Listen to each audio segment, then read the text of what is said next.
এই যে যারা আজকে মসজিদটা ভেঙেছে, যারা আজকে মসজিদের উপর আক্রমণটা চালালো, আপনারা কি মনে করছেন তারা খুব বেশি কিছু জানাশোনা লোক?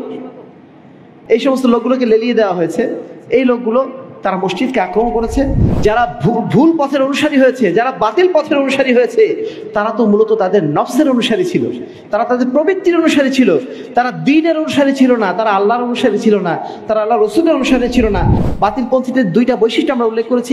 এক ধরনের বাতিলপন্থী আছেন যারা আহলুল আহওয়া, যারা নিজেদের নফসের অনুসরণ করেন, যারা কোনো জ্ঞানের অনুসরণ করেন না, কোনো কিছুরই অনুসরণ করেন না, মন যা চায় তাই করেন।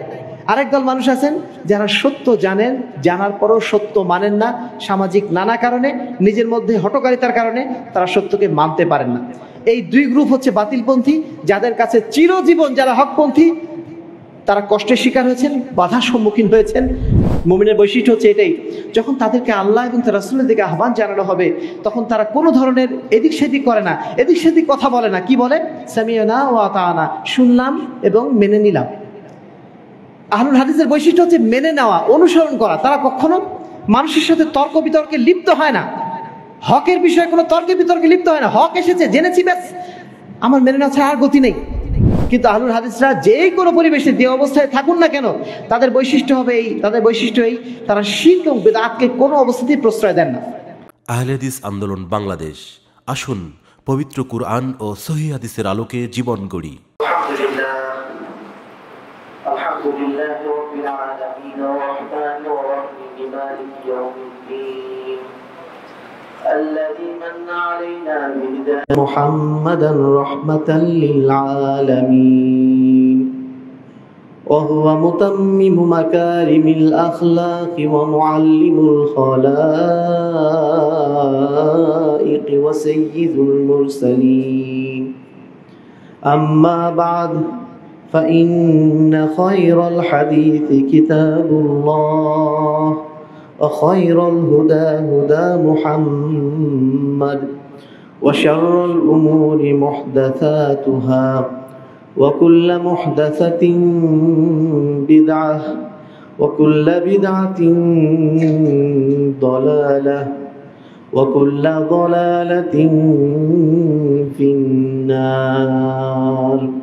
فقد قال الله تعالى في كلامه المجيد وفرقانه الحميد وسلطانه العظيم من الشيطان الرجيم. بسم الله الرحمن الرحيم. فاستمسك بالذي أوحي إليك إنك على صراط مستقيم. وعن ثوبان رضي الله تعالى عنه قال قال رسول الله صلى الله عليه وسلم لا تزال طائفة من أمتي ظاهرين على الحق لا يضرهم من خذلهم حتى يأتي أمر الله وهم كذلك. رواه مسلم.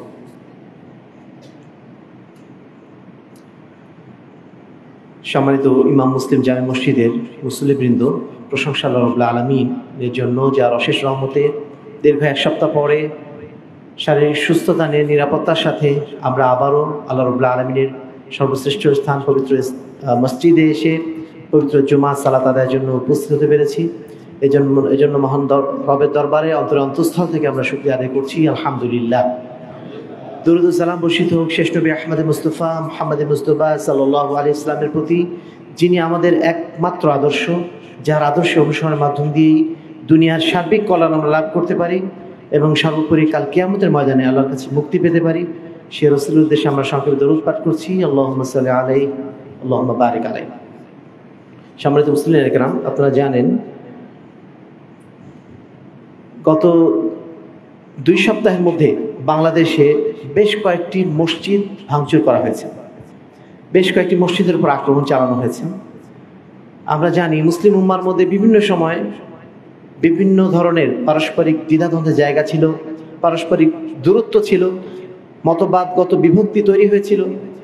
কিন্তু এই অপরাধের কারণে মসজিদ ভাঙচুর করা হয়েছে, এরকম ইতিহাস বাংলাদেশ ছাড়া আমরা অন্য কোথাও পাই না। আমরা দেখতে পাই মসজিদ ভাঙা হয়েছে ফিলিস্তিনে, ভেঙেছে কারা? তারা মুসলমান না। আমরা দেখেছি মসজিদ ভাঙা হয়েছে ইন্ডিয়াতে, ভেঙেছে কারা? মুসলমান না, তারা মুসলিমরা ভেঙেছে। কিন্তু মুসলিম হয়ে আরেকজন মুসলিমের মসজিদ ভেঙেছে এবং সেটাকে ইবাদতগাহ নাম দিয়ে, ইবাদতখানা নাম দিয়ে ভেঙেছে। এই ইতিহাস আমরা শুধুমাত্র বাংলাদেশে দেখতে পাচ্ছি। সম্মানিত উপস্থিতি, আমরা যেটা মনে করি যে এই যে মসজিদ ভাঙার যে এই কার্যক্রম, এই ঘৃণ্য কার্যক্রম, এটা মূলত একটা আকীদা থেকে, যে আকীদা বা যে বিশ্বাসের জায়গাটা আজকের না, সেটা হচ্ছে আল্লাহ রাসূল সাল্লাল্লাহু আলাইহি ওয়াসাল্লামের পরবর্তীকাল থেকে মোটামুটি মুসলিম উম্মার মধ্যে যখন পারস্পরিক বিভক্তি তৈরি হলো তখন থেকে শুরু হয়েছে। তখন থেকেই হক বাতিলের যে দ্বন্দ্ব, এটা চলমান রয়েছে। এবং যারাই বেদাতের সাথে সম্পৃক্ত, যারাই শিরকের সাথে সম্পৃক্ত, তারা কখনো আহলুস সুন্নাত ওয়াল জামাতকে তারা ভালো চোখে দেখেননি। তারা সর্বদা তাদের উপর আক্রমণ চালানোর চেষ্টা করেছে। এই জন্য এমন কোনো হকপন্থী ওলামায়ে কেরাম নেই যার উপরে বেদাতিরা, মুশরিকরা তারা আক্রমণ চালায়নি।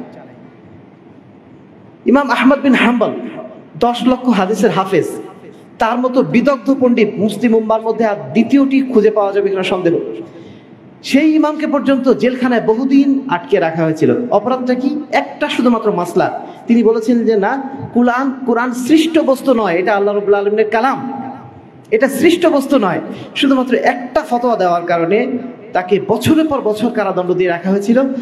তার যুগের অন্য সমস্ত আলেম যারা ছিলেন, তারা সরকারের ভয়ে তারা এই বিধানটা মেনে নিয়েছিলেন যে ঠিক আছে আমরা মেনে নিলাম মুখে মুখে। কিন্তু ইমাম আহমদ বিন হাম্বল তিনি বলছেন, আমি যদি আজকে এটা মেনে নেই মুখে মুখে হলেও, তাহলে মুসলিম উম্মার পরবর্তী প্রজন্ম যারা আসবে তারা আর সত্যটা জানতে পারবে না। এই জন্য যদি আমাকে জেলখানাও যেতে হয়, আমাকে যদি সর্বোচ্চ নির্যাতন করা হয়, তবু আমি হার মানতে রাজি নই। পরবর্তীতে 4 ইমামের প্রত্যেক ইমামকেই কষ্ট করতে হয়েছে। ইমাম বুখারীকে কষ্ট করতে হয়েছে, ইমাম মুসলিম, নাসাই প্রত্যেকেই কষ্ট করতে হয়েছে। এমন কোন হকপন্থী ওলামায়ে কেরাম পাবেন না যাকে কষ্ট করতে হয়নি। ইমাম ইবনু তাইমিয়া, যাকে বলা হয় মুসলিম বিশ্বের একজন বিশ্বকোষ, এই মানুষটা কতবার জেলখানায় গেছেন। জেলখানায় যেতে যেতে তার জীবনটাই জেলখানায় কেটে গেল। সেই জেলখানায় বসে তিনি প্রচুর লেখালেখি করতে সক্ষম হয়েছিলেন, যার লেখালেখি আজকে আমরা আমাদের প্রত্যেক আলেমের ঘরে শোভা পাচ্ছে। তাকে কত কষ্ট দেওয়া হয়েছিল। এই কষ্টের ইতিহাস ধারাবাহিকভাবে চলে আসছে। আজকে আমাদের উপর যে নির্যাতনগুলো করা হচ্ছে, মসজিদগুলো ভাঙা হচ্ছে, আমাদের ভাইদের উপর যে নির্যাতন চালানো হচ্ছে, আমরা মনে করি এটা বাতিলপন্থীদের, হকপন্থীদের উপর আক্রমণেরই যে ধারাবাহিকতা, যে ইতিহাস, সেটার একটা চলমান প্রক্রিয়া। আমরা নিন্দা জানাচ্ছি সেই সমস্ত ভাইদের প্রতি যারা এই অন্যায়টা করেছেন। বিশেষ করে মসজিদ ভাঙার মতো অপরাধ, এটা আর এর চেয়ে বড় অপরাধ হতে পারে না।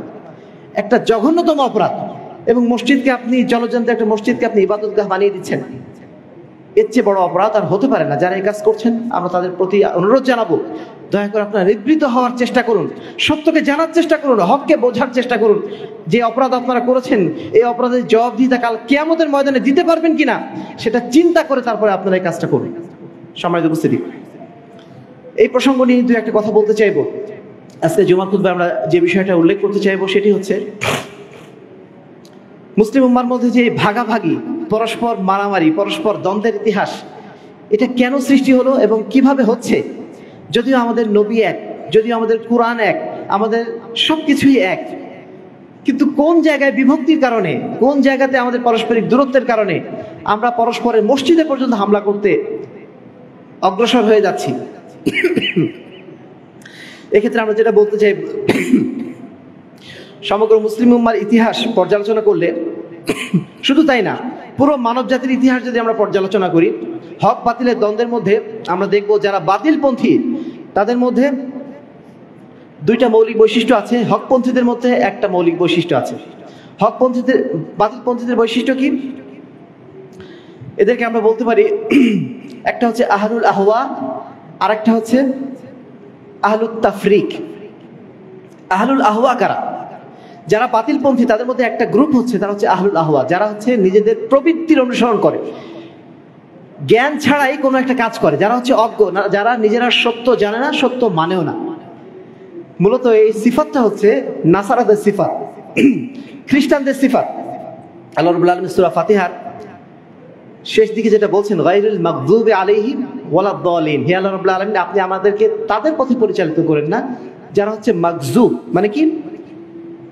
যারা লানত প্রাপ্ত, আল্লাহ যাদের প্রতি ক্রোধান্বিত, আরেকটা দল কারা? ওলা যালিন, যারা হচ্ছে পথভ্রষ্ট, যারা বাতিলপন্থী। তাদের মধ্যে দুইটা গ্রুপ আছে। একটা গ্রুপ হচ্ছে আহলুল আহওয়া, যারা নিজেদের প্রবৃত্তির অনুসরণ করে, যারা সত্য জানে না, সত্য মানেও না, সত্য জানেও না, মানেও না। এটা কাদের বৈশিষ্ট্য? যারা হচ্ছে নাসারা, খ্রিস্টান। খ্রিস্টানদের বৈশিষ্ট্য হচ্ছে তারা সত্যটা জানে না এবং সত্য তারা মানেও না। আর মাগজুব হচ্ছে আরেকটা দল, তারা হচ্ছে ইহুদি। তাদের বৈশিষ্ট্য হচ্ছে তারা হচ্ছে মাগজুব। কেন মাগজুব তারা? কেন আল্লাহ রাব্বুল আলামিন তাদের প্রতি ক্রোধান্বিত? কারণ তারা হচ্ছে সত্য জানে কিন্তু সত্য মানে না। এটা কাদের বৈশিষ্ট্য? এটা ইহুদিদের বৈশিষ্ট্য। ইহুদিরা জানে যে আমাদের নবী মুহাম্মদুর রাসূলুল্লাহ সাল্লাল্লাহু আলাইহি ওয়াসাল্লাম তিনি হচ্ছে শেষ নবী। তারা স্পষ্ট জানে যে কোরআনে যেটা বলা হচ্ছে ইয়ারিফুনাহু কামা ইয়ারিফুনা আবনাহুম, তারা আল্লাহ রাসূলকে সেইভাবে চিনতো যেইভাবে তারা নিজেদের সন্তানদেরকে চিনতো, কিন্তু তারা তাকে গ্রহণ করেনি। কেন গ্রহণ করেনি? তাদের স্বার্থের কারণে, তাদের অহংকারের কারণে, যে আমাদের নবী আসবে আমাদের নবী আসবে আমাদের গোষ্ঠী থেকে, আমাদের বংশ থেকে। সেটা না এসে আসলো ইব্রাহিমের বংশ থেকে, ইসমাইলের বংশ থেকে। কেন ইসমাইলের বংশ থেকে আসলো? এই হিংসার কারণে তারা আল্লাহ রাসূলকে গ্রহণ করেনি। এই দুইটা বৈশিষ্ট্য মুসলিম উম্মার মধ্যেও শুরু থেকেই চলমান। একদল মুসলমান আছেন যারা ইসলাম সম্পর্কে তেমন কিচ্ছু জানেন না, জানেনও না, মানেন না। এটা হচ্ছে বাংলাদেশের অধিকাংশ মুসলমানের অবস্থা। তারা সত্য জানে না, তারা কোরআন হাদিস পড়েন বটে, কোরআন হাদিস সম্পর্কে তাদের ধারণা একেবারেই নেই, কিছুই জানেন না। এই জন্য আল্লাহ বলছেন তাদের সম্পর্কে, বালিত্তাবা আল্লাযীনা যালামু আহওয়াআহুম বিগাইরি ইলমিন, যারা জালেম, যারা ভুল পথের অনুসারী, যারা ভুল পথকে অনুসরণ করে, তারা মূলত আহওয়াআহুম, তারা তাদের নিজের প্রবৃত্তির অনুসরণ করে, বিগাইরি ইলমিন, না জেনে। এই যে যারা আজকে মসজিদটা ভেঙেছে, যারা আজকে মসজিদের উপর আক্রমণটা চালালো, আপনারা কি মনে করছেন তারা খুব বেশি কিছু জানাশোনা লোক? হ্যাঁ, যারা পিছনে ছিল তারা কিন্তু জানাশোনা লোক, তাদের বৈশিষ্ট্য আমরা পরে নিয়ে আসছি। কিন্তু যারা সাধারণ মানুষ তারা তো কিছুই জানে না, ছোট ছোট ছেলে পেলে, যারা ইসলাম সম্পর্কে কিছুই জানে না, এই সমস্ত লোকগুলোকে লেলিয়ে দেওয়া হয়েছে। এই লোকগুলো তারা মসজিদকে আক্রমণ করেছে এবং তাদের মূল বৈশিষ্ট্য হচ্ছে তারা কিছুই জানে না, সত্য সম্পর্কে তারা জানে না, তারা শুধুমাত্র প্রবৃত্তির অনুসরণ করে এই অন্যায় কাজটা তারা করেছে। আল্লাহ বলছেন ফাআলাম আন্নামা ইয়াত্তাবিউনা আহওয়াহুম, ফাআলাম ইন্নামা ইয়াত্তাবিউনা আহওয়াহুম ওয়া মান আযাল্লু মিম্মান ইত্তাবা হাওয়া বিগাইরি হুদাম মিনাল্লাহ ইন্নাল্লাহা লা ইয়াহদিল কওমায যালিমিন। নিশ্চয়ই তুমি জেনে রাখো,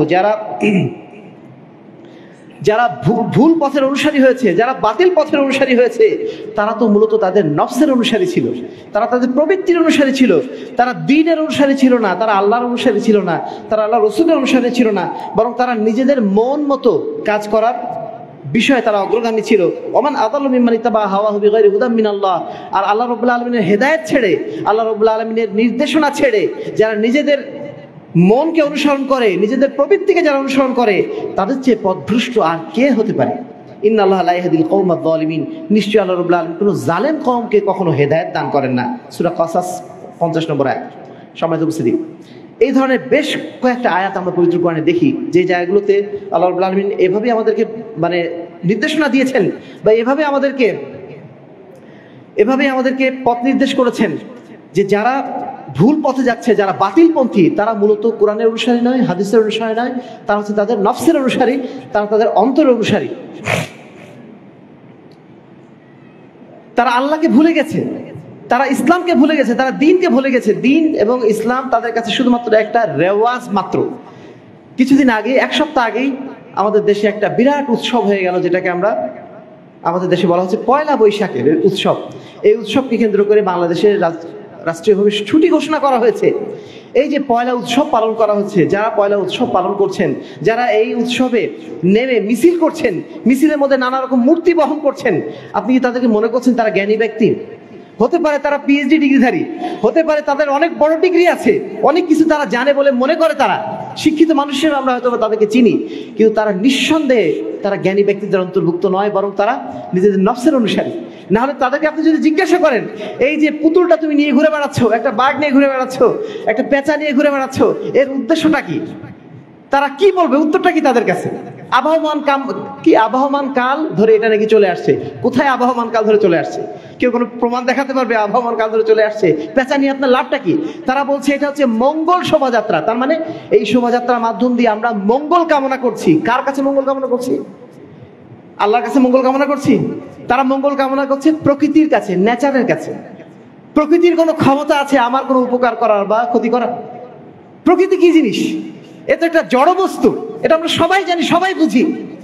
জানার পরেও, বোঝার পরেও আবার বলছি যে বছরের প্রথম দিন তুমি আমাদেরকে মঙ্গল দাও, বছরের প্রথম দিনের কোনো ক্ষমতা আছে আমাকে কোনো মঙ্গল দেবে, কোনো কল্যাণ দেবে? কেন করছে তারা কিছুই জানে না, এমনি করছে, এমনিতেই করছে।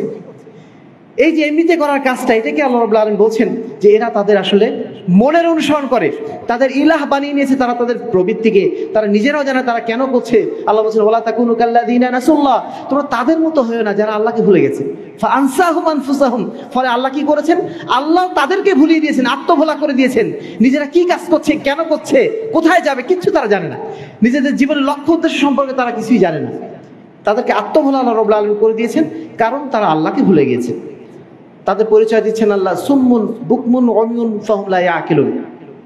তারা এমন হয়ে গেছে তারা যেন অন্ধ, চোখ থেকেও অন্ধ, অন্তর থেকেও তাদের অন্তর কিছুই বোঝে না, কান থেকেও তাদের কান কিছুই শোনে না। আপনি যতই তাদেরকে এগুলো বোঝানোর চেষ্টা করেন তাদের মাথাতেই ঢুকবে না। হাজারবার বোঝানোর চেষ্টা করেন, মাথায় ঢুকবে না। মনে করে যে একটা কালচার চলছে অনেকদিন ধরে, একটা কালচার ফলো করলে কি হয়? আপনি যে মুসলিম, আপনি যে আল্লাহর বান্দা, আপনি তো পশু প্রাণী নন।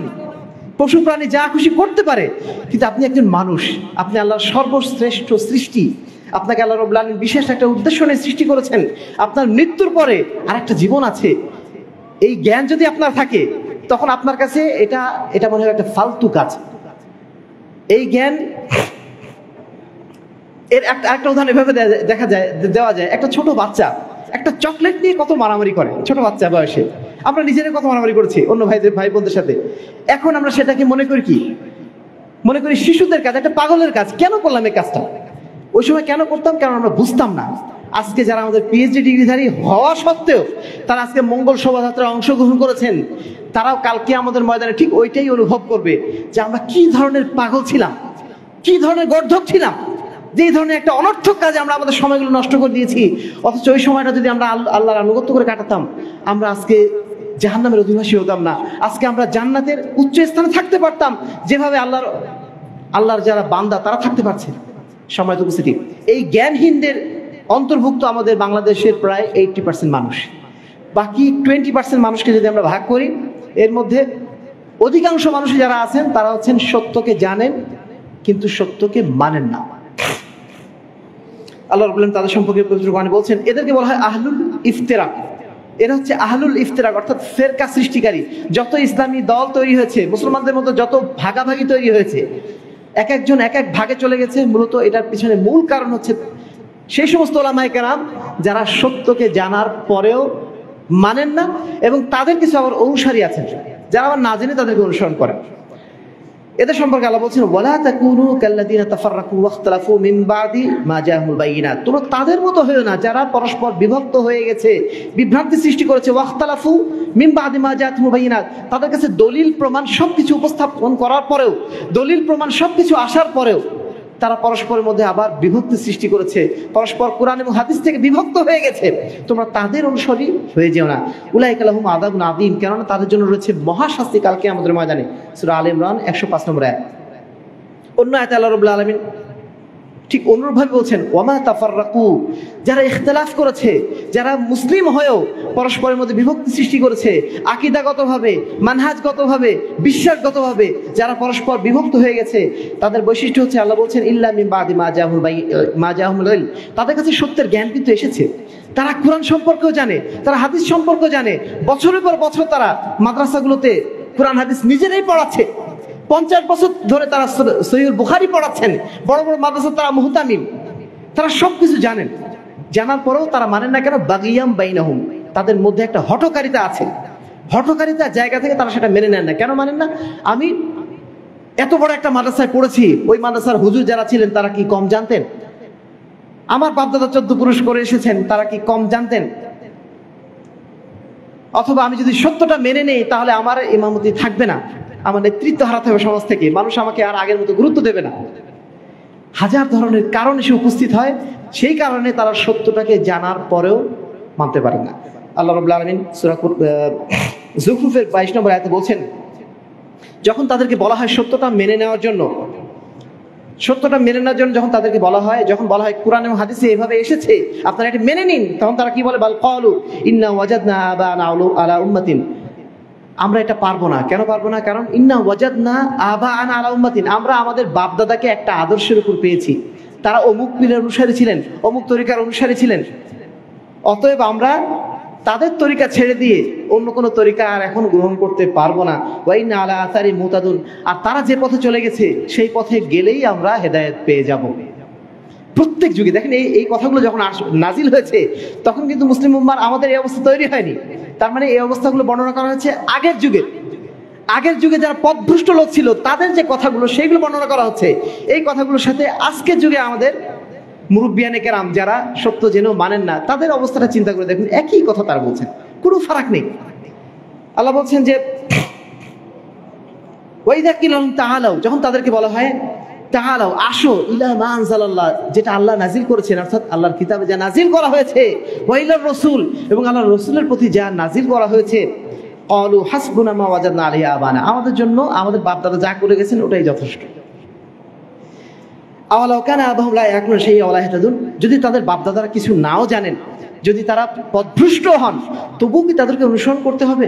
আল্লাহ রাব্বুল আলামিন কিভাবে বলছেন, কি অ্যাপিলিং সুরে বলছেন, কিভাবে মানুষের প্রতি আহ্বান জানাচ্ছেন। এই আহ্বান শোনার পরেও একজন সত্যপন্থী লোক, একজন হকপন্থী লোক, তিনি কি বসে থাকতে পারেন? শুধুমাত্র পথভ্রষ্ট হতে পারেন এই আয়াত পড়ার পরে ওই ব্যক্তি যাদের মধ্যে আল্লাহ রাব্বুল আলামিন হঠকারিতা ঢুকিয়ে দিয়েছেন, যারা সত্যকে জেনেও মানবে না, যারা শুনেও যারা শুনবে না, তাদের জন্য আসলে আল্লাহ রাব্বুল আলামিন হেদায়েতের আর কি পথ খোলা রাখবেন? তারা তো ইচ্ছাকৃতভাবেই নিজেদেরকে পথভ্রষ্টতার দিকে নিমজ্জিত করেছেন। মজার বিষয় হচ্ছে এই সমস্ত ভ্রাতৃমণ্ডলী তারা আবার মনে করেন তারাই বোধহয় হকপন্থী, তারাই বোধহয় সত্যপন্থী, এবং তাদের বিপরীত যারা তারাই বোধহয় ভুল পথের অনুসারী। এজন্য তারা বলে থাকেন ওয়াইযা কিলা লাহুম লা তুফসিদু ফিল আরদি ক্বালু ইন্নামা নাহনু মুসলিহুন, যখন তাদেরকে বলা হয় আপনারা দুনিয়াতে ফাসাদ সৃষ্টি করেন না, এই যে মসজিদ ভাঙছেন, এই মসজিদগুলো আপনারা ভেঙেন না, আপনারা যে হকপন্থী মানুষদের উপর আক্রমণ চালাচ্ছেন এই কাজটা আপনারা করেন না, তখন তারা কি বলে? ইন্নামা নাহনু মুসলিহুন, বরং আমরাই তো সমাজের শান্তি প্রতিষ্ঠাকারী, আমরাই তো শান্তি প্রতিষ্ঠা করার জন্য এই কাজটা করছি, মসজিদ ভাঙছি সমাজে শান্তি প্রতিষ্ঠা করার জন্য, হকপন্থীদের মারছি কারণ তাদেরকে মেরে ফেলতে পারলে সমাজে শান্তি প্রতিষ্ঠিত হবে। তারা উল্টা আবার নিজেদেরকে শান্তিবাদী হিসেবে দাবি করে, যেভাবে আজকে আমেরিকা এবং ইসরায়েল তারা মিনিটে মিনিটে মানুষ মারছে ফিলিস্তিনে, মারার পরে আবার বলছে যে না, আমাদের আত্মরক্ষার অধিকার আছে, ফিলিস্তিনিরা আমাদের প্রতি ইট পাটকেল নিক্ষেপ করছে, অতএব আমাদের আত্মরক্ষার অধিকার রয়েছে, তাদের উপর মিসাইল মেরে আমরা তাদেরকে নিঃশেষ করে দেব। শুধু চিন্তা করে দেখেন, হকপন্থী বাতিলপন্থীদের মধ্যে যে আচরণটা কুরআন নাজিলের আগেও ছিল, এখনো আছে, কিয়ামত পর্যন্ত একই আচরণ থেকে যাবে। শুধু আল্লাহ রাব্বুল আলামিন যেটা বলেছে সেটা আমরা আপনাদের সামনে উপস্থাপন করছি, দেখুন, মিলিয়ে দেখুন। শুধু সময় উপস্থিতি যারা শিরক বেদাতের মধ্যে নিমজ্জিত রয়েছে, নিমজ্জিত থাকার পরও নিজেদেরকে হকপন্থী দাবি করে, তাদের উদ্দেশ্যে আল্লাহ বলছেন কুল হাল নুনাব্বিউকুম বিল আখসারিনা আমালা, হে মুহাম্মদ আপনি মানুষকে বলে দিন যে আমি কি তোমাদেরকে ওই সমস্ত ক্ষতিগ্রস্ত আমলকারীদের বিষয়ে বলবো না? আল্লাযিনা যাল্লা সাইয়ুহুম ফিল হায়াতি দুনিয়া, যাদের দুনিয়ার সমস্ত কাজগুলো, দুনিয়ার সমস্ত আমলগুলো, ভালো ভালো কাজগুলো সব নষ্ট হয়ে গেছে। ওয়াহুম ইয়াহসাবুনা আন্নাহুম ইহসিনুনা সুনআ, অথচ তারা ধারণা করে আমরা বোধহয় ভালো কাজই করছি। তারা শিরক করে যাচ্ছে, তারা বিদআত করছে, তারা হকপন্থীদের উপর আক্রমণ চালাচ্ছে, তারা মনে করছে আমরা ভালো কাজ করছি, অথচ আল্লাহ বলছেন তাদের সমস্ত আমল নষ্ট হয়ে গেছে। সম্মানিত উপস্থিতি, এই পরিস্থিতি যে আমরা ব্যাখ্যাটা দিলাম, এই ব্যাখ্যাটা হচ্ছে আহলুত তাফরিকদের ব্যাখ্যা, যারা বিভিন্ন দলে দলে বিভক্ত হয়ে গেছে সত্য জানার পরেও। বাতিলপন্থীদের দুইটা বৈশিষ্ট্য আমরা উল্লেখ করেছি। এক ধরনের বাতিলপন্থী আছেন যারা আহলুল আহওয়া, যারা নিজেদের নফসের অনুসরণ করেন, যারা কোনো জ্ঞানের অনুসরণ করেন না, কোনো কিছুরই অনুসরণ করেন না, মন যা চায় তাই করেন। আরেক দল মানুষ আছেন যারা সত্য জানেন, জানার পরও সত্য মানেন না, সামাজিক নানা কারণে, নিজের মধ্যে হঠকারিতার কারণে তারা সত্যকে মানতে পারেন না। এই দুই গ্রুপ হচ্ছে বাতিলপন্থী, যাদের কাছে চিরজীবন যারা হকপন্থী তারা কষ্টের শিকার হয়েছেন, বাধার সম্মুখীন হয়েছেন।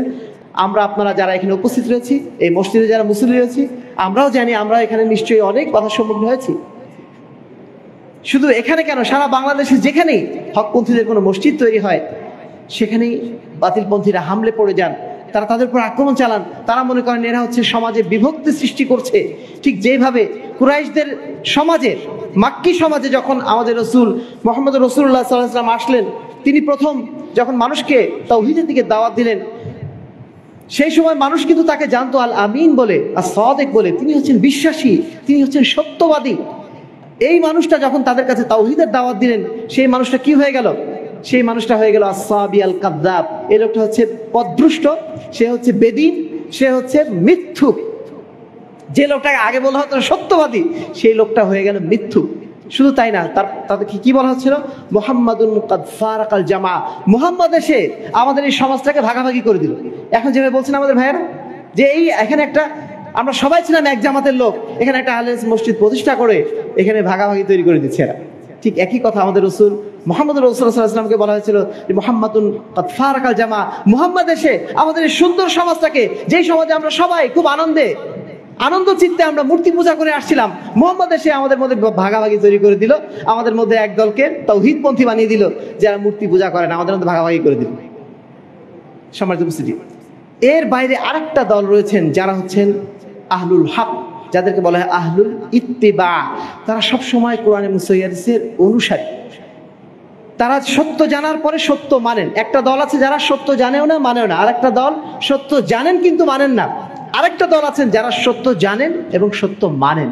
সেই দলটি হচ্ছে আহলুল ইত্তিবা, সেই দলটি হচ্ছে আহলুল হক, সেই দলটি হচ্ছে আহলুল হাদিস, সেই দলটি হচ্ছে সালাফি, সেই দলটি হচ্ছে আহলুস সুন্নাহ ওয়াল জামাআহ।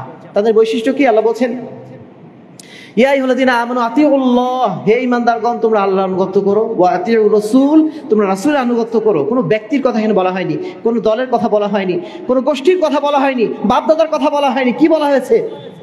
আমাদের একটাই সুরত, আমাদের একটাই সিরাত, আমাদের একটাই পথ।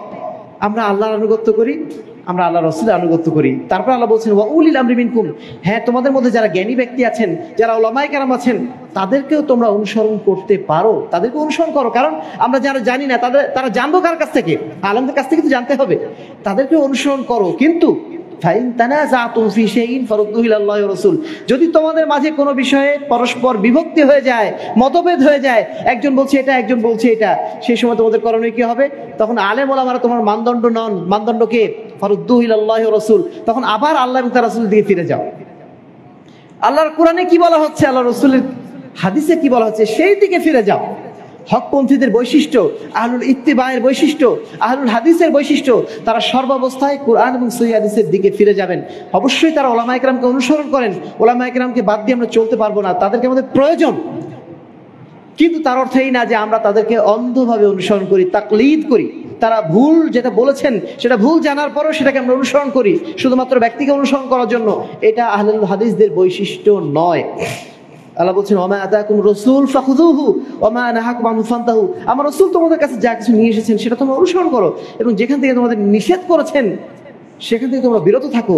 এখানে কোনো ধরনের ওলিয়া উলিয়ার কথা বলা হয়নি, কোনো ইমাম বা পীর সাহেবের কথা বলা হয়নি, বলা হচ্ছে শুধুমাত্র একজন, তিনি হচ্ছেন মুহাম্মদ রাসূলুল্লাহ সাল্লাল্লাহু আলাইহি ওয়াসাল্লাম। মুহাম্মাদুন ফারাকুম বাইনান নাস, মানুষের মধ্যে পার্থক্য সৃষ্টিকারী হচ্ছেন একমাত্র মুহাম্মদুর রাসূলুল্লাহ সাল্লাল্লাহু আলাইহি ওয়াসাল্লাম। আমরা যদি আদর্শ কারো ফলো করি, সেই আদর্শ হচ্ছে মুহাম্মদুর রাসূলুল্লাহ সাল্লাল্লাহু আলাইহি ওয়াসাল্লাম। সেটা আমার ব্যক্তি জীবনে হোক, আমার সমাজ জীবনে হোক, আমার অর্থনৈতিক জীবনে হোক, আমার রাজনৈতিক জীবনে হোক, জীবনের প্রত্যেকটা ক্ষেত্রে আমাদের একমাত্র অনুসরণযোগ্য ব্যক্তিত্ব হচ্ছেন মুহাম্মদুর রাসূলুল্লাহ সাল্লাল্লাহু আলাইহি ওয়াসাল্লাম। এটি হচ্ছে আহলুল ইত্তিবার বৈশিষ্ট্য।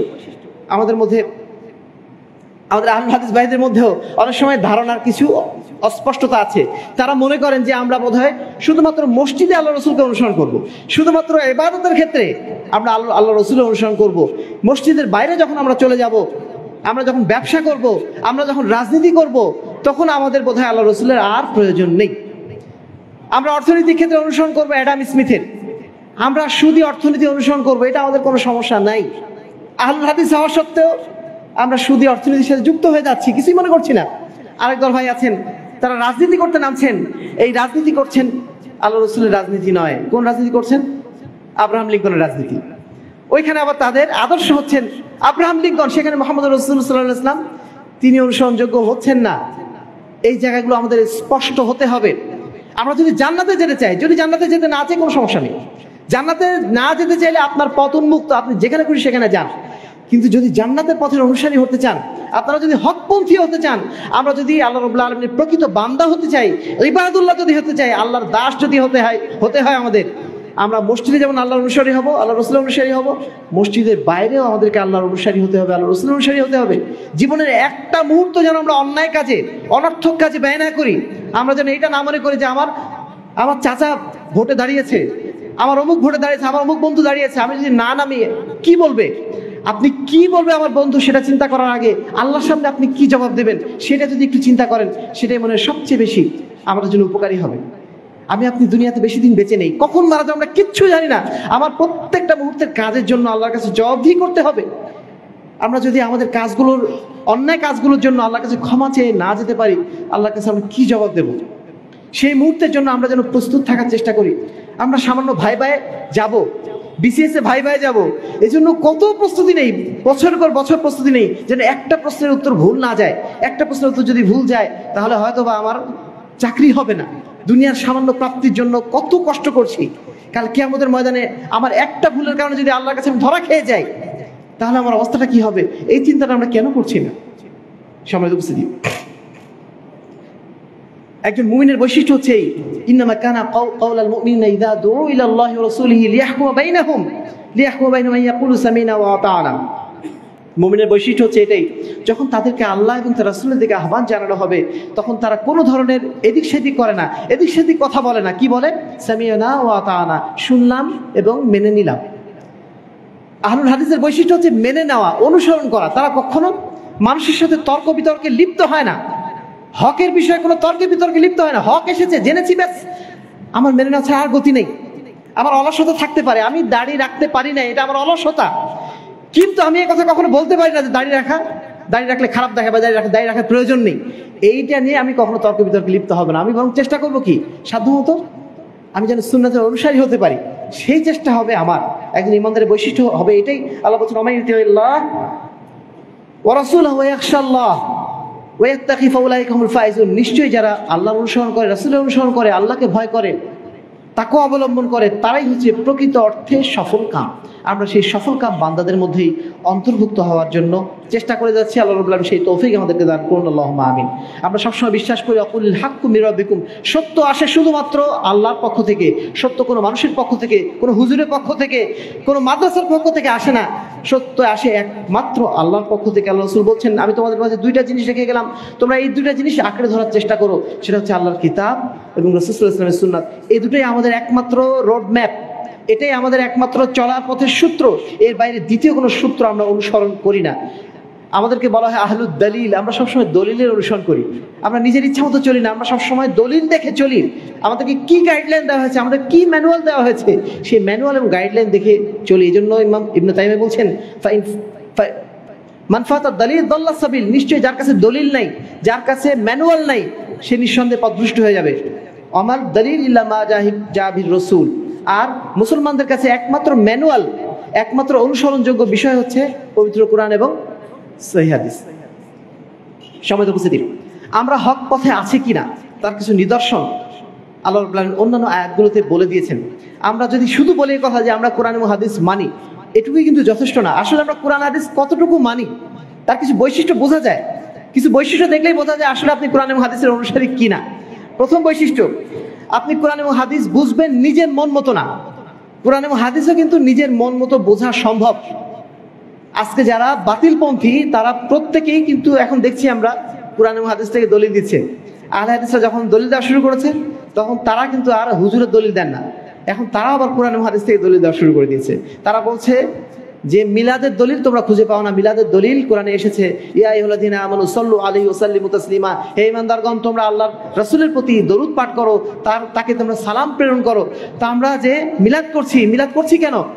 দরুদ মানে আল্লাহ রাসূলের প্রতি দরুদ পাঠানোর জন্য, সালাম পাঠানোর জন্য তো মিলাদ করছি। তাহলে সমস্যা কি? সমস্যা হচ্ছে এই যে আল্লাহ রাসূল সাল্লাল্লাহু আলাইহি ওয়াসাল্লাম দরুদ পাঠ করেছিলেন এবং আল্লাহ রাসূল সাল্লাল্লাহু আলাইহি ওয়াসাল্লামের সাহাবী যারা ছিলেন তারাও দরুদ পাঠ করেছিলেন, তারাও সালাম পাঠ করেছিলেন, তারাও এই আয়াত অনুযায়ী আমল করেছিলেন, তাই না? এই আয়াতের আমল অনুযায়ী মিলাদের মতো একটা অনুষ্ঠান যদি হতো, দরুদ পাঠ করা অনুষ্ঠান, তাহলে আল্লাহ রাসূল সাল্লাল্লাহু আলাইহি ওয়াসাল্লামের সাহাবীরা সবার আগে মসজিদের মধ্যে এরকম বড় বড় মাজমা বসাতেন। তারা যখন এই মাজমা বসান নাই মানে কি? নিঃসন্দেহে দরুদ পাঠানোর তরিকা এটা না। ফাযকুরুহু কামা হাদাকুম, তোমরা আল্লাহকে সেভাবে স্মরণ করো যেভাবে তিনি তোমাদেরকে স্মরণ করতে বলেছেন। আল্লাহকে স্মরণ করারও নিয়ম আছে। আপনি বসে বসে এমনি এমনি চুপচাপ বসে আছেন, আল্লাহ আল্লাহ বলছেন, এটা স্মরণ করার নিয়ম না। আল্লাহকে স্মরণ করলে আপনাকে বলতে হবে লা ইলাহা ইল্লাল্লাহ। শুধু আল্লাহ আল্লাহ বলে জিকির করার কোনো নিয়ম আল্লাহ রাসূল শিখান নাই। আল্লাহকে স্মরণ করতে গেলে যেভাবে আল্লাহ স্মরণ করতে বলেছেন, আল্লাহ রসুল যেভাবে স্মরণ করতে বলেছেন, ওই তরিকায় স্মরণ করতে হবে। নিজের মন মতো অনুসরণ করলে হবে না। এই জন্য ফাহমুস সালাফ অর্থাৎ সাহাবা ইকরাম যেভাবে ইসলামকে বুঝেছেন, ওইভাবে ইসলাম বোঝাটা আমাদের জন্য অত্যন্ত জরুরি। নাহলে নিজের মতো করে যদি ইসলাম বুঝতে যাই, কোরআনের প্রত্যেকটা আয়াত আমরা ভুল ব্যাখ্যা দিয়ে বসবো। এই ভুল ব্যাখ্যা যেন না আসে, এই জন্য আল্লাহ রসুল সাল্লাল্লাহু আলাইহি ওয়াসাল্লাম আমাদেরকে দুইটা গুরুত্বপূর্ণ হাদিস বলে দিয়েছেন যে মুসলিম উম্মার মধ্যে হাজারো ভাগাভাগি তৈরি হবে। মুসলিম উম্মার মধ্যে 73 ভাগ তৈরি হবে, 72 ভাগ জাহান্নামে চলে যাবে, একটা ভাগ জান্নাতে যাবে।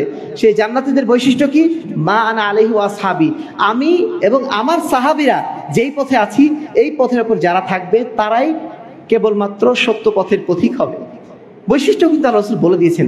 অন্য হাদিসে আল্লাহ রাসূল সাল্লাল্লাহু আলাইহি ওয়াসাল্লাম একইভাবে বলেছেন, আলাইকুম বিসুন্নতি ওয়া সুন্নাতিল খুলাফায়ে রাশিদিন, তোমরা আমার রাসূলের সুন্নত মেনে চলো, আমার সুন্নত মেনে চলো, এবং আমার যারা খুলাফায়ে রাশিদিন, আমার যারা সাহাবী, তাদেরকে তোমরা মেনে চলো। এই দুটো মূলনীতি যদি আমরা মেনে চলি, তাহলে আমরা পথভ্রষ্ট হব না ইনশাআল্লাহ। আরেকটা বিষয়, আহলে হাদিসদের অন্যতম বৈশিষ্ট্য হচ্ছে তারা কখনোই শিরক বেদাতকে বরদাস্ত করে না। অন্য কোনো আলেম ওলামাদের মুখে আপনারা শিরক নিয়ে, বেদাত নিয়ে খুব বেশি আলোচনা শুনবেন না। যদি বলেনও কোনো মতে, একটা লাইন দিয়ে বলে শেষ করে দেবে। বাংলাদেশে দেখেন যত বড় বড় আলেম আছেন, অনেক বড় বড় ওলামায়ে কেরাম আছেন মাশাআল্লাহ, তারা বক্তব্য জগতে এক একজন সেলিব্রিটি, তাদের বক্তব্য আমরা শুনছি সব সময়। কিন্তু এই ভদ্রলোকরা, তাদের মুখে আপনারা খুব কমই শুনবেন তারা শিরকের বিরুদ্ধে কথা বলছে। কবর পূজার শিরকের বিরুদ্ধে, মাজারের শিরকের বিরুদ্ধে তাদের মুখ দিয়ে আপনারা স্পষ্টভাবে কোনো কথা শুনবেন না।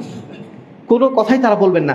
তারা কোনো বেদাতের বিরুদ্ধে স্পষ্টভাবে বলবেন না। তারা এটুকু বলবেন যে বেদাত করা যাবে না, কিন্তু বেদাত কোনটা কোনটা স্পষ্ট করে তারা কখনো বলবেন না যে মিলাদ বেদাত, শবে বরাত বেদাত, ঈদে মিলাদুন নবী হচ্ছে এটা বেদাত। বড় বড় বক্তা আছেন, কেউ কিছু বলছে না, বলবেন না। তারা বললে হয়তো সমাজটা সচেতন হয়, সমাজটা কেঁপে ওঠে, কিন্তু তারা নিজেদের সেলিব্রিটিজম ধরে রাখার জন্য তারা এই কথাগুলো বলতে রাজি নন। কিন্তু আহলুল হাদিসরা যেই কোনো পরিবেশে, যে অবস্থায় থাকুন না কেন, তাদের বৈশিষ্ট্য হবে এই, তারা শিরক এবং বিদআতকে কোনো অবস্থাতেই প্রশ্রয় দেন না। কেননা আল্লাহ রাব্বুল আলামিন বলে দিচ্ছেন তার রাসূলকে উদ্দেশ্য করে, লা ইন আশরাকতা লা ইয়াহবাতান্না আমালুক, হে মুহাম্মদ আপনিও যদি শিরক করেন, সাধারণ মানুষ তো দূরের কথা, মুহাম্মদুর রাসূলুল্লাহ সাল্লাল্লাহু আলাইহি ওয়াসাল্লাম তিনিও যদি শিরক করতেন, আল্লাহ বলছেন তোমার সমস্ত আমল বাতিল, সমস্ত আমল বাতিল হয়ে যাবে। আমি আপনি যতই তাহাজ্জুদ গুজার হই না কেন, যতই 5 ওয়াক্ত সালাতের মুসল্লি হই না কেন, আমি আপনি যদি কোনো শিরকের সাথে লিপ্ত থাকি, জীবনের একদিন যদি কোনো একটা মাজারে যে একটা কয়েন দিয়ে আসি, তারপর যদি আমার তওবা করার সুযোগ না হয়, ওই একটা কয়েনই আমার জীবনের সমস্ত আমল ধ্বংস করার জন্য যথেষ্ট। এই বিশ্বাসটা আহলে হাদিসরা বহন করে বলি কোনো অবস্থাতে তারা শিরককে বরদাস্ত করে না। আমাদের মধ্যে অনেক অসচেতন ভাই যদিও আছেন, সামান্য শিরকগুলো করে ফেলেন। আমাদের বাচ্চাদের মধ্যে বিশেষ করে আমরা এগুলো দেখি, ছোট বাচ্চার হাতে তাবিজ লাগাই দিয়েছে, না বুঝিয়ে লাগাই ফেলছে। ছোট বাচ্চার কপালে ছোট্ট একটা কালো টিপ লাগিয়ে দিয়েছে, না বুঝিয়ে লাগিয়ে বসে আছে। আমি মনে করছি যে এটা এমন বিষয়, ছোট্ট একটা বিষয়, সমস্যাটা কি? দেখেন শিরকের বিষয়গুলো আসলে সমস্যা, আপনার যদি চিন্তা করেন আসলে সমস্যা কিন্তু খুব বড় সমস্যা না। যারা ওই যে 360টা মূর্তি যারা পূজা করেছিল মক্কায়, যারা 360টা মূর্তির পূজারী ছিল, তারা কিন্তু বলতো যে আমরা তো এদের পূজা করি না, মা নাবুদুহুম ইল্লা লিয়ুকাররিবুনা ইলাল্লাহি যুলফা, আমরা তো এদের আসলে পূজা করি না, পূজা তো করি আসলে আল্লাহরই, কিন্তু এদেরকে শুধু আমরা মাধ্যম বানাচ্ছি, কারণ এরা সৎ লোক ছিল, এদের মাধ্যম দিয়ে গেলে এরা আমাদেরকে আল্লাহর কাছে বলবে, আল্লাহ এরা পাপী মানুষ, এদেরকে মাফ করে দাও, একটা মাধ্যম হিসেবে তাদেরকে ধরছি। এই পাপটা কিন্তু আপনার আমাদের সাথে যদি মনে হয় একটু চিন্তা করি, তাহলে খুব বড় পাপ না, কারণ তারা তো আল্লাহকেই মানছে, শুধু একটা মাধ্যম মেনেছে। এই সামান্য কাজটুকু আল্লাহর কাছে অনেক বড় কাজ, যেটা আমার আপনার কাছে মনে হচ্ছে যেটা মনে হয় অনেক ঝামেলার কাজ। সমাজে উপস্থিতি, আপনার দুনিয়ার উদাহরণ দেখেন না একটা, আপনার সন্তান খুবই ভালো মানুষ, 5 ওয়াক্ত সালাত আদায় করে, সবকিছুই করে, আপনার সমস্ত দায় দায়িত্ব সে পালন করে, কিন্তু সে আপনাকে আব্বা হিসেবে ঘোষণা দেয়নি, বাবা হিসেবে ঘোষণা দেয় না, আপনাকে বাবা হিসেবে পরিচয় দেয় না মানুষের কাছে। এই কষ্টটা আপনার কাছে কেমন লাগবে বলেন? সমস্ত কাজ আপনার সে করছে, সমস্ত দায় দায়িত্ব আপনার প্রতি আপনি সে পালন করে, কিন্তু সে আপনাকে বাবা বলে স্বীকৃতি দেয়নি। সেই সন্তানকে আপনি কি মনে করবেন? তাকে আপনি কখনো আপন করে নিতে পারবেন? আল্লাহ রাব্বুল আলামিনের জন্য আপনি সবকিছু করছেন, ধরে নেন কিন্তু আপনি পুরোপুরিভাবে আল্লাহকে রব হিসেবে স্বীকৃতি দিতে পারেননি, আল্লাহকে মাবুদ বলে স্বীকৃতি দিতে পারেন নাই, আপনি আল্লাহর সাথে অন্য কাউকে শরীক করে ফেলছেন। আল্লাহ রাব্বুল আলামিন কখনোই এটাকে সহ্য করেন না। এজন্য তার জন্য আল্লাহ রাব্বুল আলামিন জাহান্নামকে হারাম করে দিয়েছেন। এক গ্লাস পানির মধ্যে, এক গ্লাস দুধের মধ্যে যদি এক ফোঁটা বিষ ঢুকিয়ে দেন, পুরো গ্লাসটাই কি বিষাক্ত হয়ে যায় না? ওটাকে কি আমরা দুধ বলবো না বিষ বলবো? সেটাকে আমরা বিষ বলবো, কারণ কিন্তু সেখানে পড়েছে কয় ফোঁটা? এক ফোঁটা, পুরোটাই কিন্তু দুধ। এক ফোঁটা বিষের কারণে পুরো গ্লাসটা যেমন বিষাক্ত হয়ে যায়, এক চিমটি শিরকের কারণে আপনার মানে যাবতীয় আমল নামার সবগুলো এরকম বিষাক্ত হয়ে যায়, সেগুলো আল্লাহর দরবারে আর পৌঁছায় না। এটা আমাদের বোঝার চেষ্টা করতে হবে। অনুরূপভাবে বিদআত, যে বিদআতটা আমি করছি ওটা যদি আল্লাহ রাসূলের তরিকা অনুযায়ী না করি, যতই ভালো হোক না কেন, ওই কাজের মূল্য আল্লাহর কাছে নাই। কালকে আমাদের ময়দানে আপনাকে শুনতে হবে ওই কথা, সোহকান সোহকান লিমান গায়্যারা বাদি, দূর হয়ে যাও, দূর হয়ে যাও, তোমার আমার আর প্রয়োজন নেই। আল হাদিসে এই জন্য সর্বদা শিরক এবং বেদাতের বিরুদ্ধে সতর্ক। তাদের এমন কোনো খুতবা থাকে না যে খুতবায় তারা শিরক বেদাত নিয়ে বলে না। কেন এই কথা তারা বারবার বলে? আমরা অবশ্য বিরক্ত হয়ে যাই, এদের কাজই শুধু শিরক বেদাত নিয়ে কথা বলা। কিন্তু আমাদের কি জন্য এই কথা বলা লাগে, কি জন্য আমরা এই কথা বলি? কারণ আমাদের এই কথার বিনিময়ে যদি একটা মানুষের জাহান্নাম থেকে বেঁচে যায়, এটাই তো আমাদের মূল টার্গেট। আহলে হাদিসের আরেকটা বৈশিষ্ট্য, তারা কোনো সময় বাড়াবাড়ি করে না। তারা কোনো সময় বাড়াবাড়ি করে না, কাউকে কাফের বলে যখন তখন আখ্যা দেয় না। আহলুল হাদিস বাদ দিয়ে অন্যদেরকে দেখবেন যাকে তাকে কাফের বলা শুরু করে দেবে, অমুক ওয়াহাবি, অমুক অমুক তমুক। কিন্তু আমরা কখনো সরাসরি কাউকে কাফের বলতে চাই না, কারণ আল্লাহ রাসূল নিষেধাজ্ঞা আছে যে কোনো জায়গায় আমরা যেন বাড়াবাড়ি না করি। সে কথা বলা হয়েছে, আল্লাহ রাসূল বলছেন ইয়াকুমুল গুলু ফিদ্দিন, তোমরা দ্বীনের ব্যাপারে বাড়াবাড়ি করা থেকে বিরত থাকো। ফাইন্নামা আহলাকা মান কানা ক্বাবলাকুমুল গুলু ফিদ্দিন, কারণ ইতিপূর্বে যত জাতি ধ্বংস হয়েছে, সমস্ত জাতি ধ্বংসের পিছনে একটা বড় কারণ ছিল দ্বীনের বিষয়ে তারা বাড়াবাড়ি করেছিল। কোনো বিষয়ে বাড়াবাড়ি করবে না। আমাদের সমাজে বাড়াবাড়ি হয় কয়েকটা বিষয় নিয়ে, যেমন জিহাদ নিয়ে বাড়াবাড়ি হয়। জিহাদ তো করতেই হবে, জিহাদ আমাদের আবেগের বিষয়, কিন্তু সেই জিহাদও করতে হবে কার তরিকায়? আল্লাহ রাসূলের তরিকায় নয়। নাকি আমার মন মতো? একজন আমাকে মেরেছে, সঙ্গে সঙ্গে তার উপর আমি ইচ্ছা মতো মারধর শুরু করে দিলাম। একজন আমাকে থাপ্পড় মেরেছে, আমি তার কল্লা কেটে দিলাম। এটার নাম কি জিহাদ? যে যতটুকু অপরাধ করেছে তার বিরুদ্ধে আপনি ততটুকু অপরাধ করতে পারেন। আপনাকে কেউ একটা থাপ্পড় মেরেছে, আপনি পাল্টা একটা থাপ্পড় মারতে পারেন, দুইটা না। সবকিছুর একটা মানহাজ আছে, সবকিছুর একটা নীতিমালা আছে। আপনি যুদ্ধ করবেন, সরকারের বিরুদ্ধে যুদ্ধ করবেন। সরকার ইসলাম বিরোধী আইন পাশ করেছে, সরকার নিঃসন্দেহে অন্যায় করেছে, কিন্তু সেই অন্যায় পরিমাপ করার জন্য অবশ্যই একদল ওলামায়ে কেরাম আছেন। সেই ওলামায়ে কেরাম সেটা পরিমাপ করবেন, তাদের সেই পাপটা কুফরি পর্যন্ত পৌঁছেছে কিনা সেই পর্যন্ত পৌঁছানোর পর্যন্ত আপনার অপেক্ষা করতে হবে। তারপরে আপনার জিহাদ ঘোষণা। একজন মুসলিম সরকারের বিরুদ্ধে, একজন মুসলিম ব্যক্তির বিরুদ্ধে জিহাদ ঘোষণা করা যায় না। জিহাদ শুধুমাত্র হয় কাফেরের বিরুদ্ধে। যতক্ষণ পর্যন্ত একজন মানুষ ইসলামের মানে গণ্ডি থেকে একদম খারিজ না হয়ে যাচ্ছে, ততক্ষণ পর্যন্ত জিহাদ ঘোষণার অনুমতিই নাই। আপনি আবেগী হয়ে বলে ফেললেন যে বাংলাদেশ সরকার মদের আইন পাশ করেছে, তাদের কাফের হয়ে গেছে। আমাল্লাম ইয়াহকুম বিমা আনজালাল্লাহু ফাউলাইকা হুমুল কাফিরুন, যে ব্যক্তি আল্লাহর বিধানের বাইরে কোনো বিধান পাশ করে ফেললো সে কাফের হয়ে গেল। ঢুস ঠাস করে এভাবে আয়াত পড়বেন আর হুকুম লাগাবেন, এই কাজগুলো দয়া করে করবেন না। এটা আহলুল হাদিসদের বৈশিষ্ট্য নয়। যারা এরকম তাড়াহুড়া করে সিদ্ধান্ত নেন, যারা এরকম বাড়াবাড়ি করেন, মনে রাখবেন এই কাজটা পূর্ববর্তী যত উম্মত ধ্বংস হয়েছিল তারাই কাজগুলো করেছিল। এবং আল্লাহ রাসূল সাল্লাল্লাহু আলাইহি ওয়াসাল্লামের যদি সিরাতটা একটু পড়েন, আল্লাহ রাসূলের জীবনে শুধু একটু পড়েন, তিনি কিভাবে আসলে তার জীবনটা মানুষের প্রতি পালন করেছেন। একটা মুনাফিক, আব্দুল্লাহ বিন উবাইয়ের মতো মুনাফিক, যেই লোকটাকে পেলে আমরা মনে হয় বাংলাদেশে আমরা যারা আছি প্রত্যেকে মানে কেটে কুচি কুচি করে ফেলতাম। এই লোকটাকে আল্লাহ রাসূল কতটা বরদাস্ত করেছেন, কতটা ধৈর্য ধারণ করেছেন। এই ব্যক্তি মারা যাওয়ার পরে, যদিও সে আল্লাহ রাসূলের জানি দুশমন, সবচেয়ে বড় দুশমন, সেই লোকটার গায়ে আল্লাহ রাসূল সাল্লাল্লাহু আলাইহি ওয়াসাল্লাম তার জামাটা খুলে পরিয়ে দিয়েছেন। উদ্দেশ্যটা কি? যেন সে মারা গেলে আল্লাহ রাব্বুল আলামিন তার উপরে শাস্তি না দেন। আল্লাহ রাব্বুল আলামিন কোরআনে বলছেন, যদি তুমি তার জন্য 70 বার ক্ষমা চাও তবু আমি তাকে ক্ষমা করব না। আল্লাহ রাসূল বলছেন, আল্লাহ যখন বলেছেন 70 বার, তাহলে আমি 71 বার ক্ষমা চাই, তাহলে হয়তো আল্লাহ ক্ষমা করতে পারেন। এটি তো আল্লাহ রাসূলের মেজাজ। মানুষকে জাহান্নামে পাঠানো আমাদের টার্গেট না। আমি আপনি যুদ্ধে নেমে গেলাম বটে, একজন মানুষকে মেরে ফেললাম, ওই মানুষটাকে জান্নাতে যাবে না জাহান্নামে যাবে? সে যদি ইমানের উপর থাকে তাহলে জান্নাত, সেটা অন্য হিসাব। কিন্তু যদি সে ইমানের উপর না থাকে, আমি তো ধরে নিচ্ছি সে কাফের, কাফের বলে তো আমি তাকে মারছি, কিন্তু ওই লোকটা যে মেরে ফেললাম, ও কি জান্নাতে যাবে না জাহান্নামে যাবে? জাহান্নামে যাবে। আমি তো মানুষকে জাহান্নামে পাঠানোর জন্য আসি নাই। আমার কাজ কি? আমি একজন মুসলিম হিসাবে আমার দায়িত্ব হচ্ছে অন্য মানুষকে জান্নাতের পথে নেওয়া। আল্লাহ রাসূল সাল্লাল্লাহু আলাইহি ওয়াসাল্লাম আলী রাদিয়াল্লাহু তাআলা আনহুকে পাঠাচ্ছেন ইহুদিদের বিরুদ্ধে খাইবার যুদ্ধে, একদম ফজরের আগ দিয়ে পাঠাচ্ছেন। পাঠানোর পরে আবার ডেকে নিয়ে আসলেন আলীকে, ডেকে বলছেন, হে আলী, আমি তোমাকে যুদ্ধে পাঠাচ্ছি বটে, কিন্তু মানুষ মারা আমার উদ্দেশ্য নয়। ওয়াল্লাহি লা ইয়াহদিয়ান্নাল্লাহু বিকা রাজুলান ওয়াহিদান লাকানা লাকা খায়রুম মিন হুমুরিন নাম।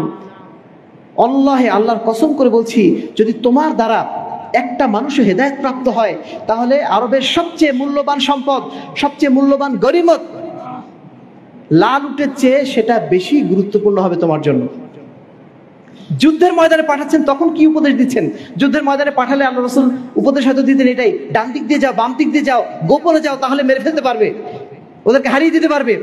এই সমস্ত উপদেশ না, উপদেশ কি দিচ্ছেন যুদ্ধের ময়দানে? ওইখানে যদি একটা মানুষকে হেদায়েত করতে পারো, একটা মানুষকে জান্নাতের পথে নিয়ে আসতে পারো, ওটাই তোমার জন্য বেশি লাভজনক হবে।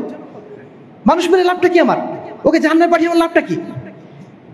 সুতরাং দয়া করে যারা বেশি উদ্বেলিত হয়ে যান, আবেগী হয়ে যান, অনেক ভাই মনে করেন যে এখনকার যুগে উপদেশ দিয়ে লাভ নাই, এখন শুধু মারামারি, এখন শুধু অস্ত্র নিয়ে নেমে যেতে হবে, না হলে ইসলাম প্রতিষ্ঠিত হবে না। এই সমস্ত আপনাদের যে সমস্ত কাজ কারবার, খালি উপদেশ দিয়ে বেড়ান, এসব উপদেশে কত কাজ হয়েছে? 1400 বছরের উপদেশ দেন, মেলা হয়েছে। আমাদের অনেক ভাই কিন্তু এইভাবে আবেগে উদ্বেলিত হয়ে যান, যদিও তাদের নিয়তটা ভালো, নিয়তটা ভালো, কিন্তু যে পথ তারা নিয়েছেন এই পথ আল্লাহ রাসূলের পথ নয়, এটা আল্লাহ রাসূলের মেজাজ না, এটা ইসলামের মেজাজ না। ইসলামের মেজাজ সবসময় সহনশীলতাপূর্ণ, মানুষের প্রতি দরদপূর্ণ। কোনো আহলুল হাদিসকে দেখবেন না আপনি কোনো হানাফিদের মসজিদ ভেঙেছেন। হানাফিরা বা মাযহাবিরা বহু মসজিদ হয়তো ভাঙতে পারে, মাযহাবিরা বহু মানে কি বলবো, হকপন্থীদের উপরে শারীরিকভাবে আক্রমণ চালাতে পারে, কিন্তু কোনো হকপন্থীকে আপনি কোনো যুগে দেখবেন না তারা কোনো বাতিলপন্থীদের গায়ে হাত তুলেছে। গায়ে হাত তোলার ইতিহাস মুসলমানদের না। আর এ কারণে দেখবেন সালাউদ্দিন আইয়ুবী যখন আপনার ওই বাইতুল মুকাদ্দাস জয় করলেন, বাইতুল মুকাদ্দাস জয় করার পরে সেখানে একটা মানুষের গায়ে আঁচড় লাগতে দেন নাই, কারোর উপর তিনি আক্রমণ চালান নাই। ঠিক তার বিপরীতে খ্রিস্টানরা যখন আক্রমণ চালিয়েছিল বাইতুল মুকাদ্দাস থেকে, মুকাদ্দাসে আক্রমণ চালিয়েছিল, মুসলমানদের যখন তারা তাড়িয়ে দিয়েছিল, এক সপ্তাহের মধ্যে তারা 70,000 মুসলমানকে হত্যা করেছিল। আজকে যুগে দেখেন ফিলিস্তিনে কি হচ্ছে, হাজার হাজার লক্ষ লক্ষ মানুষ তারা নিমিষেই মেরে যাচ্ছে। কিন্তু মুসলমানদের ইতিহাস দেখুন, মুসলমানরা এভাবে কোথাও মেরেছে কখনো তারা মুসলমানদের মানে কাফেরদেরকে এভাবে মারে নাই, মুসলমানরা আবার মুসলমানদেরকে মেরেছে। হাজ্জাজ বিন ইউসুফের যুগে আমরা দেখি বহু মুসলমানকে তারা মেরে ফেলেছে, কিন্তু কাফেরদের প্রতি তারা ওই আক্রমণটা চালায়নি। অর্থাৎ বিশ্বাসের কারণে তারা কখনো মানুষের উপর আক্রমণ চালায়নি, রাজনৈতিক কারণে আক্রমণ চালাইছে, কিন্তু বিশ্বাসের কারণে কখনো তারা আক্রমণ চালায়নি, এমনকি কাফেরদের উপরেও না। ইসলামের মেজাজটা হচ্ছে এটাই, ইসলাম কখনো এইভাবে বাড়াবাড়ি করা চরমপন্থা, এটা ইসলামের শিক্ষা নয়। সম্মানিত উপস্থিতি, সর্বশেষ কথা সেটি হচ্ছে অনেক সময় আমাদের বিরুদ্ধে বলা হয়ে থাকে এরা আহলুল হাদিস শব্দটা বলে মুসলিম উম্মার মধ্যে ভাগাভাগি করছে। আমরা যেটা বলি আহলুল হাদিস, এটা মূলত ভাগাভাগি সৃষ্টি করার জন্য নয়, এটা মূলত আমাদের বৈশিষ্ট্য প্রকাশ করার জন্য যে আমরা আসলে কি, আমরা পবিত্র কোরআন এবং সহিহ হাদিসের অনুসারী, এটা বোঝানোর জন্যই আমরা নিজেদেরকে আহলুল হাদিস বলি। এবং এই আহলুল হাদিস শব্দটা আজকের না, ইমাম আহমদ বিন হাম্বল থেকে শুরু করে সমস্ত হকপন্থী উলামায়ে কেরাম তারা বলেছেন, হকপন্থীদের পরিচয় দিতে যে ইনলাম ইয়াকুনু আহলাল হাদিস ফালা আদরি মান হুম, যদি হকপন্থী যারা তারা আহলুল হাদিস না হয় তাহলে আমরা জানি না যে তারা কারা। এই পরিচয় মানুষের মধ্যে বিভক্তি সৃষ্টি করার জন্য নয়, বরং মানুষের মধ্যে ঐক্য আনার জন্য। আহলুল হাদিসরা যেখানে যায় সেখানে ঐক্য প্রতিষ্ঠিত হয়। তার একটা জাজ্জল্যমান দৃষ্টান্ত হচ্ছে আজকের কাবা। আজকের কাবায় মাত্র 100 বছর আগে 4টা মুসাল্লা ছিল, 4টা মাযহাবের নামে, হাম্বলি মাযহাবের নামে, শাফি মাযহাবের নামে, মালিকি মাযহাবের নামে, হানাফি মাযহাবের নামে 4টা মুসাল্লা ছিল। 4 মাযহাবের অনুসারীরা আলাদা আলাদাভাবে তাদের নিজস্ব ইমামের পিছনে তারা সালাত আদায় করতেন। 100 বছর আগে যখন সালাফি আকীদার মুসলমান, আজকে যারা সৌদি শাসন করছেন, তারা যখন আসলেন, তাওহীদপন্থী যারা আসলেন, তারা কি করলেন? সমস্ত মুসাল্লাগুলোকে ভেঙে দিয়ে একটা মুসাল্লার পিছনে সমস্ত মুসলিম উম্মাহকে ঐক্যবদ্ধ করলেন। আহলুল হাদিসরাই কেবলমাত্র তাদের আকীদা এবং মানহাজ দিয়ে সমস্ত বিশ্ববাসীকে ঐক্যবদ্ধ করতে পারে। আর এই কারণেই আপনারা দেখবেন আজকে বাংলাদেশে আমরা যে দাওয়াত দিচ্ছি, আপনি যদি আমেরিকার হনলুলুতে যান, ওইখানেও দেখবেন একই দাওয়াত দিচ্ছেন যদি তিনি সালাফি আকীদার হয়ে থাকেন। আমাদের কথার মধ্যে কোনো ধরনের আলাদা কিছু দেখতে পারবেন না, কিন্তু অন্য সমস্ত আকীদার মানুষের মধ্যে দেখবেন বাংলাদেশে একরকম, আরেক দেশে আরেক রকম। তাদের আকীদার মধ্যে, মানহাজের মধ্যে কোনো মিল আপনি খুঁজে পাবেন না। কিন্তু আহলুল হাদিসদের মধ্যে সারা বিশ্বব্যাপী আপনি একই দাওয়াত পাবেন, সবারই দাওয়াত আতিউল্লাহ ওয়া আতিউর রাসূল, তোমরা আল্লাহর আনুগত্য করো, রাসূলের আনুগত্য করো। অন্য কারোর মধ্যে আপনি এটা পাবেন না। এই বৈশিষ্ট্য অন্য কারোর মধ্যে নেই। এই জন্য আমরা বলি আহলুল হাদিসটাই হচ্ছে মুসলিম উম্মার মধ্যে প্রকৃত অর্থে ঐক্য আনতে পারার মতো একটা শক্তি, ঐক্য আনতে পারার মতো একটা মানহাজ। এইটা বাদ দিয়ে অন্য সমস্ত দল উপদল যারা আছেন তাদের কারোর মাধ্যম দিয়ে সমাজে ঐক্য আনা সম্ভব না। আপনি যদি বলেন যে হানাফি মাযহাবের মাধ্যম দিয়ে ঐক্য আনা সম্ভব, হানাফি মাযহাব কয়জন মানেন? এই উপমহাদেশে কিছু মানুষ মানেন, ওইদিকে হয়তো অন্য কিছু জায়গায় আছে, কিন্তু বাকি সমস্ত এলাকার যে মুসলমান আছেন তাদেরকে আপনি জোর করে হানাফি মাযহাব মানাতে পারবেন? কিন্তু আপনি আহলুল হাদিসের যে মানহাজ, এই মানহাজ মানতে কারোর কোনো দ্বিধা হওয়ার কথা না। কারণ কোরআন এবং হাদিস সবার সম্পদ। কোরআন এবং হাদিস কারো ব্যক্তিগত সম্পদ, এটা সবার সম্পদ। এই সম্পদ গ্রহণ করতে কারো কোনো দ্বিধা হওয়ার কথা না। যদি নিজের মধ্যে হঠকারিতা না থাকে, অবশ্যই সত্য তারা গ্রহণ করবেন। এই সত্য গ্রহণ করতে তাদের কোনো দ্বিধা হওয়ার কথা না। দ্বিতীয় যে প্রশ্ন, যে আহলে হাদিসরা তাদের মসজিদের নাম কেন আহলে হাদিস দেয়? এটা কি ভাগাভাগি না? আমরা বলি যে আমরা আহলুল হাদিস মসজিদের নাম আহলুল হাদিস রাখতে চাই না, কোনো প্রয়োজন নেই। যেমনভাবে সৌদি আরবে কোনো মসজিদের নাম আলাদা করে আহলুল হাদিস দেওয়া আছে নাই, কারণ সেখানে সমস্ত মসজিদে আহলুল হাদিস। কিন্তু বাংলাদেশে যে প্রেক্ষাপটে আমরা বসবাস করি, এখানে অধিকাংশ মসজিদে মাযহাবী, দু একটা মসজিদ আছে আহলুল হাদিস। এই মসজিদে যদি আমরা পরিচিতি না দেই, 2 দিন পরে মসজিদ বেদখল হয়ে যাবে, যেভাবে আমাদের বহু মসজিদ বেদখল হয়ে গেছে। এই জন্য আমাদেরকে নামটা দিতে হয় আমাদের সেফটির জন্য, দ্বিতীয়ত আমাদের পরিচিতির জন্য। মানুষ আমাদের অনেকে মনে করে এরা বোধহয় কাদিয়ানি, এরা বোধহয় শিয়া, কারণ শিয়া এবং কাদিয়ানি এরাও যখন সালাত আদায় করে এরাও কিন্তু রফলি আদায় করে। এজন্য আমাদেরকে দেখে অনেকে মনে করতে পারে এরা শিয়া বা কাদিয়ানি। আমরা বলে দিই না, আমরা শিয়াও না কাদিয়ানি, কোনো বিভ্রান্ত দল না, আমরা হচ্ছে আহলুল হাদিস। আমাদের পরিচিতির জন্য, দ্বিতীয়ত আমাদের সেফটির জন্য আমরা আমাদের মসজিদের নাম আহলুল হাদিস দেই। যেদিন বাংলাদেশের সমস্ত মানুষ বা অধিকাংশ মানুষ এই হক গ্রহণ করে ফেলবে, সেদিন আমাদের নতুন করে আহলুল হাদিসের নাম দেওয়ার প্রয়োজন হবে না। প্রয়োজন হবে? হবেই না। যেমন ভাবে এই বিশ্বের সমস্ত মানুষ যদি আহলুল হাদিস হয়ে যায়, আমাদের নতুন করে আহলুল হাদিস বলার প্রয়োজন নেই। আমরা সবাই তখন মুসলিম হয়ে যাব। কিন্তু মুসলিম উম্মার মধ্যে যেহেতু বিভক্তি সৃষ্টি হয়েছে, এজন্য আমাদের আলাদা একটা বৈশিষ্ট্যগত পরিচয় দেওয়া লাগছে। ঠিক একই কারণে এই মসজিদটারও আলাদা একটা বৈশিষ্ট্যগত পরিচয় দেওয়া লাগছে, যে এই মসজিদে যারা মুসল্লি তারা এই আকীদার অনুসারী, এই জন্য তারা এইভাবে সালাত আদায় করেন। কিন্তু এর অর্থ এই না যে এখানে আহলুল হাদিস বাদ দিয়ে অন্য কেউ আসবেন না। বাংলাদেশের কোনো মসজিদে আপনি দেখবেন না, কোনো আহলে হাদিস মসজিদে দেখবেন না যে সেখানে বলা হয়েছে এখানে কোনো মাযহাবী কেউ আসবেন না। বলা হয়েছে কোথাও? একটা প্রমাণ দেখতে পারবে না। কিন্তু আহলুল হাদিসরা যখন কোনো মসজিদে যান, আমাদের মানে মাযহাবী ভাইদের মসজিদে যান, আমাদেরকে উল্টা তাড়িয়ে দেওয়া হয়। আমাদেরকে বলা হয় তোমরা যদি সালাত এভাবে আদায় করো, তোমরা আলাদা মসজিদ বানিয়ে আদায় করো, এভাবে বলা হয় না? আবার যখন আমরা নিজেরা বানাতে যাই তখন আমাদের উপর আবার চড়া হয়। এই তো হলো অবস্থা, সম্মানিত উপস্থিতি।